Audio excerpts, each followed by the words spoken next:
Live from South Africa.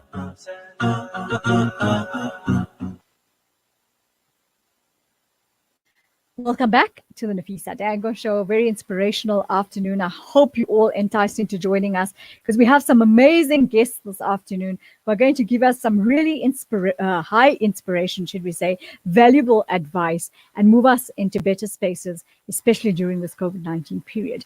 Now, let me tell you about my first guest. He's Idris Kamisa, an international consultant in education and human development.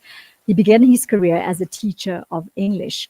His passion and expertise for the subject culminated in his nomination as the chairman of the English Society of South Africa. He has been a head teacher of 3 schools. He's traveled overseas and in SA, where his topics range from leadership, youth development, moving from efficiency to effectiveness to excellence, from information to transformation, moving from good to great, inspiring teachers, creating creativity in schools, and of course, dynamics of marriage, parenting in the 21st century, family dynamics in the 21st century. One of his unique features is his ability to respond to the diverse needs of the community. He's not only identifying the challenges, but he's also able to provide the solutions by looking at what is needed in a particular community and how they can help better themselves. He's definitely a dynamic individual with diverse talents. So very good afternoon to you. Assalamu alaikum wa rahmatullahi wa barakatuh. Thank you so much for joining me on the Nafeesa Dangor Show this afternoon. Wa alaikum salam wa rahmatullahi wa barakatuh. So good to engage with you, and Allah bless you for your dynamism. And I'm really looking forward to the interaction, and I pray that you're able to inspire our erudite listeners.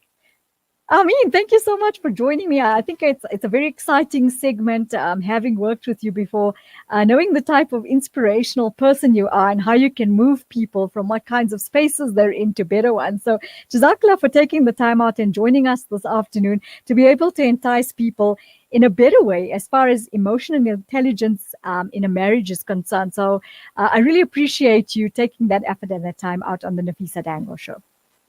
You're most welcome.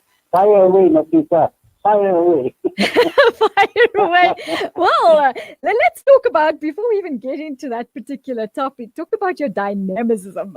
For me, it's amazing to see, the types of what you've created, I think is phenomenal, because what happens is it's nice to see that you go into the community and of course fill that hole, should we say, that gap, where people have certain challenges and everybody's challenges are different, but having to acquire what it is and having to then try and fix it, I think is absolutely amazing, because what it does, it allows you to reach out to people in a very customized way. Yeah, you see, one of the things is being a head teacher and being a teacher of English, you interact with the community and you get to understand the pain, the suffering of the community. And you realize in the end that much of the situations or the issues are attitudinal than real. It requires an attitudinal change, of being positive, and to understand that you are not at the end of the road, but the bend in the road. And what do you need to do? Sometimes this requires a change of attitude to find yourself from an unhappy home to a happy home. Sometimes we miss the cues. It's the whole idea of understanding the other and realizing that we are multi-dimensional human beings. Each one of us is unique. So we cannot adopt a unidimensional approach. You need to understand that person X, you need to interact with the person in particular, because that person may have low self-esteem, that person may be arrogant, whatever it is. And in that way you find what you are doing, you are validating others, you are affirming others, you are saying to them, you're important, I care for you, and I'm prepared to respond to you according to your personality. And this is the reason why I believe that there is so much of, inverted commas, perceived unhappiness. And happiness is just a corner of it. It just requires an attitudinal change. And therefore I get very, very excited when couples come to me despondent, when they live happy together, when young people come to me upset with their parents, and then and after a little while they are living in a happy home. And it's something we need to realize, that no situation is permanent. It's about us. I came across this powerful saying that happiness is self-inflicted and not created by others. We want others to make us happy. We say, because I thought she'll make me happy. No. You say, I'm happy and I also got married. That's the point. I'm happy and I also got married. Now, if you are going to get married because you want to be happy, then you become a spectator in your life, then you're going to be a victim, then you're kind of person who blame the other for your situation. You know? I so agree with you there, and I like the way you put it forward. Is that you're going to a space that you're happy because you yourself, and that makes so much of sense, because what happens is a lot of the time people have this misconception that they're going to find their happiness only after they're married as opposed to before that. And I think it's so important for us to determine the type of space we're in, because that's what's actually going to affect the entire marriage on its own, because it's the type of attitude you're going in with. No, absolutely. I think there has to be an openness. There has to be a sense of maturity, and you got to also be realistic. You see, sometimes what happens, we read so many books. We have this erroneous perception that every day you're going to be wow, and whatnot. The other days you're going to feel down. That's natural. That's part of what Islam is all about. With every heartache, there's going to be ease. Life is campaign not a battle. It defeats and is victory. And I'm so glad you have chosen the topic on emotional intelligence. Because, Nafeesa, I am of the view, and the others that I've also read are of the view, that when couples have this particular skill, emotional intelligence, emotional IQ, as it were, they say that they are going to be very, very happy. Because what is important, if I create your indulgence here, what is important is this. There are four fundamental things about emotional intelligence. One is a learned behavior. No one is born with a high EQ. Right. So when children grow up in a home, but they see mommy and daddy disagree, but they're not disagreeable.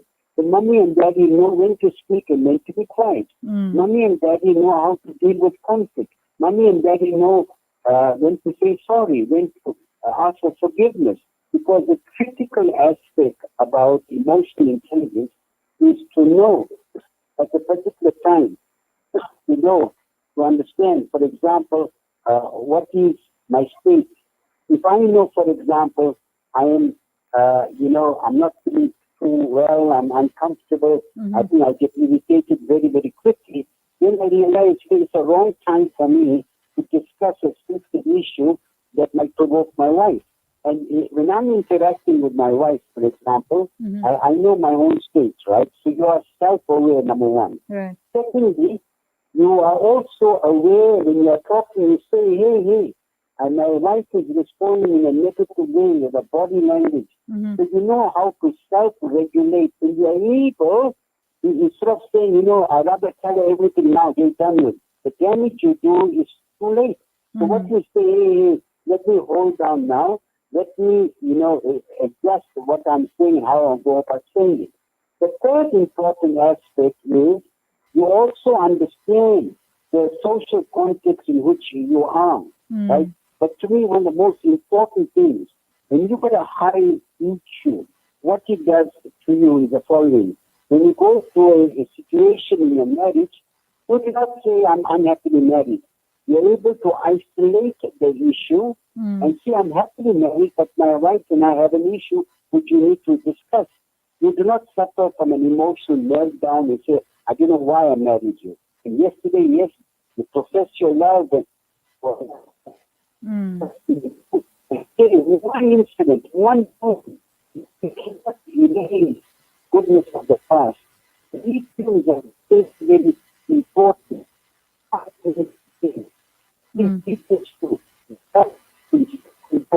Because Nafeesa that at any situation we need to ask any kind of emotion. And those emotions of behavior. At any given time we may not recognize it. So the first thing we need to do is to recognize it. And in this time we need to discuss the issue. If not, some other time. And now that I know my wife's personality and the personality, so I will make sure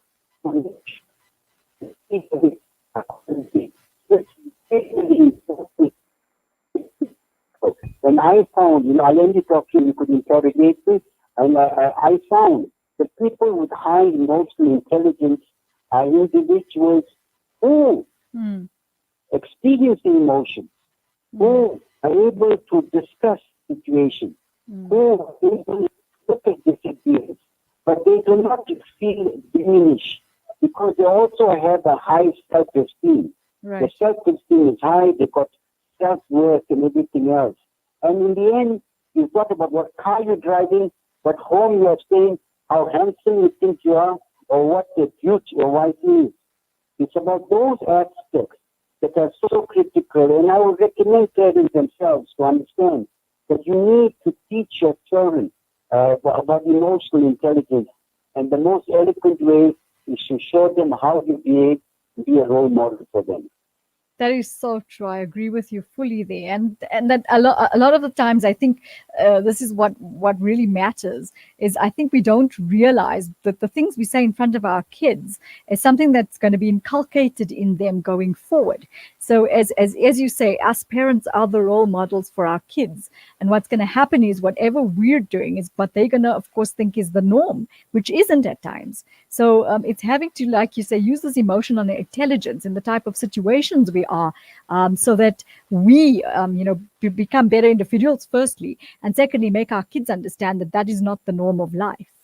Yes, in fact, Nafeesa, just to add, nowadays, the only perception that people with high EQ do not get upset or angry. No, you get angry. It is how you direct the anger, how you articulate it.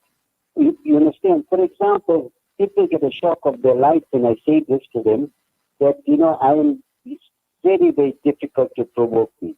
But if I get angry at occasional time, I'll tell my wife, my darling, my baby, my shushu babulina, I'm angry. Why should I scream it out? You understand? Why should I do it? Right? I see it, and I feel much better I've said it to her. In fact, I don't even have to express it because she knows it, right? Right. So this whole thing is this, that it's not about suppressing your emotions. It's the way you express it. How do your emotions manifest themselves, right? And ask yourself, in the end, the critical thing is, if I express something in this particular way, am I going to do damage or good is going to come out of it? Am I going to leave an indelible, painful impression, or it's going to be cathartic, or it's going to be something that brings us together? So EQ is very, very important. It's not something that you could just skim over on just a short radio interview. But it's something that I'm very, very passionate about, and therefore you find that one of the popular topics, even in companies, is called, and which I do also, emotional intelligence in the workplace. Emotional intelligence in our home, emotional intelligence at school. How do you teach children emotional intelligence? Because in the end, happiest person is that person who knows the dynamics of relationships. Happy is that person who is able to bring joy to others. Happy is a person, even in his anger, he is not vindictive or spiteful. Happy is a person that even in his anger, he does not curse other people. He's not vulgar. Happy is a person who is able to initiate relationships, able to heal people's hearts, and you feel good about it. And that is a fundamental thing. I so agree with you there. You couldn't have said that better. I mean, as you were saying, it's not just relationships in a marriage, but in the workspace as well. And I think one person could possibly go into a workspace and affect the entire team.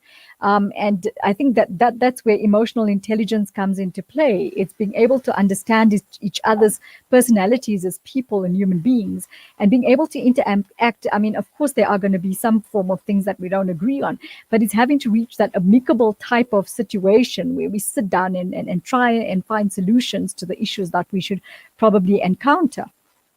Now, absolutely. You know what you are saying. Therefore, a great leader, if you have the attribute of emotional intelligence, then you'll be a great team player and be able to inspire. And people with high EQ are also creative because, you know why? They think out how to resolve the situation. They are people that are responsive and responsible. And they're very happy. Their generosity of heart is for them It's not about massaging the ego. It's not about tit for tat. It's not about being vindictive or vengeful. And so it's important. It's a very, very important attribute to have. And the ability to bring people together, the ability to affirm, acknowledge, appreciate, and that's something that is very, very great. That is that I agree with you, and I want to say that I think we're in that space here, like a little family where we sit down and discuss each other's issues and help each other move forward in some way with the type of things that we encounter. And I mean, that's something people need to understand. It doesn't matter which space you're in. There are going to be conflicts at some point in time. Life is not all about a straight line. There are those hiccups that are going to come up, but it's having to be able to, like you say, through emotional intelligence, try to figure out how to determine the solution through, of course, personality. In fact, what you're saying is right. See, the big issue is we must respond, we must not react. We must listen not only to the words, but the context, the connotation. We must listen with empathy. Once you make an effort to understand, then it's going to make a very big difference. Most definitely, I agree with you there. As far as emotional intelligence is concerned, but what do you think is the most important thing that people should take with them as far as emotional intelligence is concerned in a marriage? I think that's very important, especially now during COVID-19. There's been many issues which people have been facing and challenges that they've been experiencing. And I think that's just added on and contributed. And as you said, irrespective of the situation you're in, it's being able to have to look at the solution from an emotional intelligence point of view and tell yourself, how am I going to move this forward without, of course, creating havoc? Yes, there are 5 things that I would recommend. Firstly, you must introspect. Secondly, when you speak, listen to every word. And I assure you, when you do that, then you will not say something in impulse. Because something you say in impulse can leave a permanent damage. Thirdly, understand your own personality. Fourthly, very, very importantly, understand the personality, the EQ of your spouse. And last but not least, ask yourself, what am I going to say? Is it going to bring us together, or is it going to put a wedge between two of us? This is a very, very important discipline, because a critical aspect also of EQ is that you motivate yourself. And you can also motivate the other. And it's about self-affirmation and also affirming the other. It's about, in the end to say, am I giving my wife dignity? Am I according the dignity to her? Nothing is more beautiful that outside the public space, outside the public narrative, in your home, when no one is there besides you and God, you are affirming your partner. You're telling your wife, baby, I like you and I love you, my sweetheart. I was waiting for that. Yes, I like it. I like the Idris touch. And talking about that, what advice would you give for couples and people that are in a situation where, from an emotional intelligence point of view, you find that the couple seems to be okay, but there's always that outside conflict or that outside interference? How do they deal with that from an emotional intelligence point of view? Because what happens is, inevitably, it does affect the marriage. Yes, but you see, that's the point. The best antidote or bulwark against external interference is to make sure that your relationship with your spouse is solid, number one. And number two, it all depends how you allow people to crawl underneath your skin. The third aspect, very, very important, is to confront the issue without being confrontational, whether it's from your parents or from the in-laws, to discuss it in a loving way, in a nice way. You understand? Without saying things that are hurtful. And when you do that, you're telling your partner, I care enough for you. So I went to my mom and dad, I spoke about the issue, and we're going to move forward with this. And that's very, very important. Because in the end, sometimes, we are blinded by those external situations, and we forget the reality at home, in which you're supposed to be an inspiration to each other. You're supposed to be like a caregiver. You're supposed to be a nurturer, and in the end, the bottom line is, as long as you love each other, you support each other, warts and all, inshallah, that will be great. Yes, I agree with you. You couldn't have said that better. But what message would you like to leave our viewers with this afternoon? My whole thing is this. I'm saying to everyone, there's no such thing. I was born like this. Issue is learned behavior. Learned behavior. I'll give an example. Some of Nabi Sallallahu Alaihi Wasallam, I think they write a nice way. Nabi Sallallahu Alaihi Wasallam was once given a bunch of grapes by this man who was there. Nabi Sallallahu Alaihi Wasallam had one grape, he had another, and he finished the whole bunch. But the Sahaba was surprised because that's so unlike his behavior. He would normally give each one, right, a grape. So when this person left, he was quite happy. He saw Nabi Sallallahu Alaihi Wasallam eating this bunch of grapes. And he said to them, when I took the first grape, was to be said, the grape was bitter, was sour. Right. I was afraid if I gave it to you, you might have shown your displeasure. In that way, you would have hurt this particular individual. Can you believe it? Oh, that's so amazing. It's so nice. It's all there. It's so beautiful. It is, most so definitely. Beautiful. Yeah. Another example, very, very quickly. Nabi Sallallahu Alaihi Wasallam, Bibi Aisha narrates an incident. I was sleeping along Nabi Sallallahu Alaihi Wasallam, and I was enjoying my closeness to him. And then he said words to the effect, you might forget to read Qiyamul Layl. So she said to him, as much as I like what I'm doing, but I prefer what you love. You know? Right. It's beautiful. These are so beautiful things. Nafeesa, so good to talk to you. I got to go.